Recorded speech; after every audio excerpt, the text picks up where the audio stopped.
प्यारे बच्चों, आज जो हमारा विषय है वो है नदी के कार्य एवं निर्मित सतलाकृतियाँ। नदी के कार्य एवं निर्मित सतलाकृतियाँ।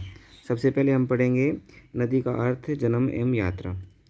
बहते हुए जल को गुरुत्वाकर्षण के कारण ऊंचाई से निचले ढाल की ओर एक निश्चित मार्ग में जलधारा के रूप में बहना नदी कहलाता है। फिर से सुनिए। बहते हुए जल का गुरुत्वाकर्षण के कारण ऊंचाई से निचले ढालों की ओर एक निश्चित मार्ग में जलधारा के रूप में बहना नदी कहलाता है। जल और भूमि का ढाल मिलकर नदियों को जन्म देता है। जल चाहे वर्षा से प्राप्त हो या बर्फ पिघलने से, आरंभ में एक चादर के रूप में बहना शुरू करता है, जिसे रन ऑफ कहा जाता है, किंतु शीघ्र ही यह ढाल के अनुरूप बहने लगता है। यह जल धीरे धीरे ढाल व अवनालिकाओं की रचना करता है, जिन्हें वह धाराओं के रूप में बहता है। कई धाराओं से मिलता सरिता बनती है और अनेक सरिताओं से मिलकर नदी का जन्म होता है। नदी के जन्म स्थान का उद्गम स्रोत कहते हैं। उद्गम स्रोत सरिताओं के मिलन स्थल भी हो सकते हैं अथवा कोई झील भी हो सकती है। जिस स्थान पर कोई नदी किसी खाड़ी, झील या समुद्र में गिरती है, उसे क्या कहते हैं? उसे नदमुख या मुहाना कहते हैं। क्या कहते हैं? नदमुख या नदी मुहाना कहते हैं। जिस व्यय मार्ग के नदी की धारा गुजरती है, उसे नदी घाटी कहते हैं। वह संपूर्ण क्षेत्र जिस पर पृष्ठीय जल के निकास मार्ग पर एक ही दिशा में हो, उसे अपवाह बेसिन कहते हैं। क्या कहते हैं उसे? उसको ड्रेनेज बेसिन या अपवाह क्षेत्र कहते हैं। इस चित्र में देखिए, नदी बेसिन को दिखाया गया है। चित्र 14.2 में अपवाह बेसिन, ये बहुत सारी अवनालिकाएँ हैं और अवनालिकाएँ एक सरिताओं का निर्माण करती है और बहुत सारी सरिताएँ मिलकर एक मेन रिवर का निर्माण करती है। ठीक है, जहाँ से नदी को पानी मिलता है उसको क्या बोलते हैं? नदमुख, या जहाँ पर ये गिरती है उसको नदी मुहाना कहते हैं। और जहाँ से संपूर्ण क्षेत्र जहाँ से ये बहकर जाती है उसको हम क्या बोलते हैं? अपवाह बेसिन कहते हैं। दो अपवाह बेसिनों के बीच ऊपर उठे भूभाग को जल विभाजक कहते हैं। वह समस्त क्षेत्र जहाँ से एक बड़ी नदी जल ग्रहण करती है उसे अपवाह क्षेत्र कहते हैं, यानी कैचमेंट एरिया बोलते हैं। जहाँ से मुख्य नदी को जल की प्राप्ति होती है उसको हम क्या बोलते हैं? कैचमेंट एरिया बोलते हैं। ये चित्र 14.3 में दिखाया गया है। वाटर डिवाइडर जो है का काम करता है जो, ठीक है, एक तरफ सिंधु नदी की ओर दिखा रखा है, दूसरी तरफ गंगा नदी की ओर, और बीच में जल विभाजक वाटर डिवाइडर दिखा रखा है। उसके बाद है नदी के कार्य। नदी प्रवणता संतुलन का एक प्रभावशाली कारक है, यानी कि जो हमारे बहिर्जात बल है, बहिर्जात बल में बहता हुआ जल और समुद्री तरंगे वायु, ये हमारे बहिर्जात बल हैं जो तल संतुलन पैदा करने के लिए अपर्दन करते हैं। नदी प्रवणता संतुलन का एक प्रभावशाली कारक है। बहिर्जात प्रक्रियाओं में नदी का कार्य सबसे व्यापक और महत्वपूर्ण माना जाता है। नदियाँ भूतल पर समतल स्थापना का कार्य 3 रूप में करती है। पहले वो अपर्दन करती है, फिर वो परिवहन करती है, फिर वो निक्षेपण करती है।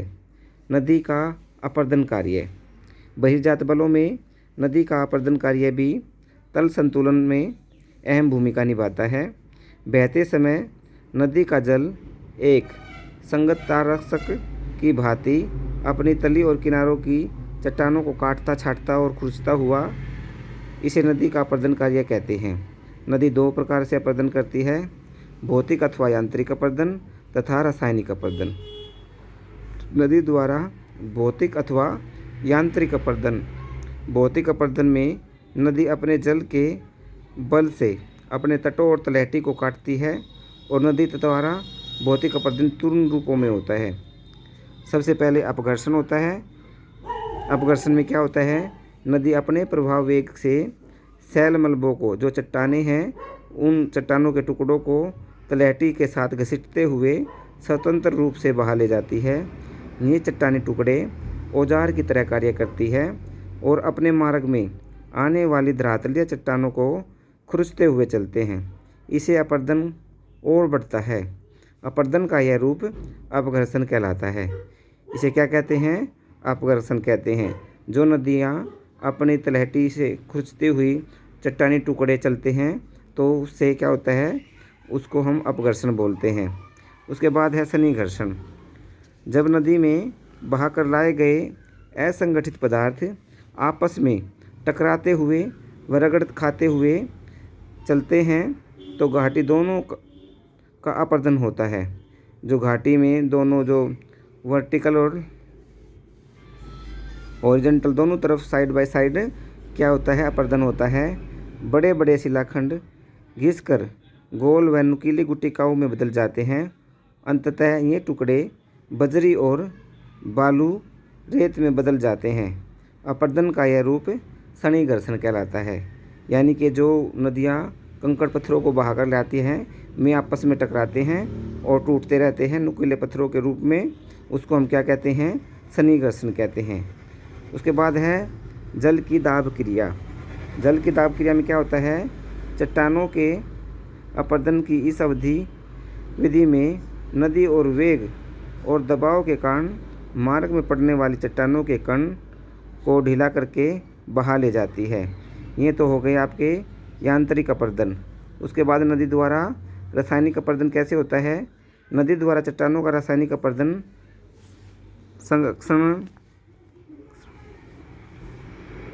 अथवा गोलीकरण क्रिया द्वारा होता है। जल खनिज, नमक, जिप्सम व चूना पत्थर आदि खनिजों को बहा ले जाते हैं। ऐसा अनुमान है कि प्रति वर्ष लगभग 5 अरब टन सैल पदार्थ नदी में घुलकर समुद्र में पहुंचता है। जो समुद्र के अंदर खनिज लवण होते हैं वे सभी नदियों के द्वारा बहाकर लाए गए सभी खनिज लवण होते हैं और इनको नदियाँ किसी झील में या समुद्र में पहुंचा देती है।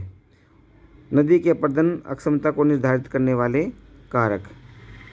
नदी की अपर्दन अक्षमता को निर्धारित करने वाले कारक, इनमें पहला है जल का वेग। तेज गति से बहता जल अपने साथ अधिक नदभार को बहा ले जाता है और यही सैलचूर्ण चट्टानों की तली और किनारों पर प्रहार करके उनका तेजी से अपर्दन करता है। दूसरा है जल की मात्रा। जल की अधिक मात्रा होने पर नदी मार्ग की चट्टानों का अधिक बलपूर्वक अपर्दन कर सकती है। अधिक जल से रासायनिक अपर्दन की मात्रा भी बढ़ जाती है। यानी कि ज़्यादा जल की मात्रा ज़्यादा नदभार को उठा सकती है और ज़्यादा अपर्दन करेगी। उसके बाद है चट्टानों की प्रकृति। जिस रास्ते से नदी बहकर आती है उसमें उस चट्टानों की प्रकृति किस टाइप्स की है। ग्रेनाइट अथवा बेसाल्ट जैसी कठोर चट्टानों के क्षेत्र से गुजरते हुए नदी की अपर्दन क्रिया सीमित हो जाती है, जबकि बलुआ पत्थर या चूने के प्रदेशों में जल की अपर्दन क्रिया सर्वाधिक होती है। इसका कारण यह है कि कोमल चट्टानें कठोर चट्टानों की अपेक्षा शीघ्र अपर्दित हो जाती है। चौथा पॉइंट है नदभार की मात्रा और प्रकृति। बहते हुए जल के महीन पदार्थ प्रभावी अपर्दन नहीं कर पाते, जबकि नदी की तली के साथ रगड़ खाते हुए बड़े सैलखंड अत्यंत कारगर ढंग से घाटी की तली और किनारों को तोड़ते फोड़ते चलते हैं। यदि नदी में जल की मात्रा और गति बढ़ा जाए तो नदभार की अपर्दन अक्षमता बहुत अधिक बढ़ जाती है। नदी का परिवहन कार्य। नदी अपक्षय के द्वारा जो चट्टानें टूटती हैं, टुकड़ों में बिखरती है, स्वयं द्वारा अपर्दित अवसाद को अपने साथ बह कर ले जाती है। इसे नदी की परिवहन क्रिया कहते हैं। नदी द्वारा ढोए जाने वाले अवसाद को नदभार या नद बोझ कहते हैं। नदभार में बड़े बड़े शिलाखंड से लेकर महीन चिक्का मिट्टी भी सम्मिलित होती है। नदी परिवहन को प्रभावित करने वाले कारक, पहला है जल का वेग, दूसरा है नदभार का आकार,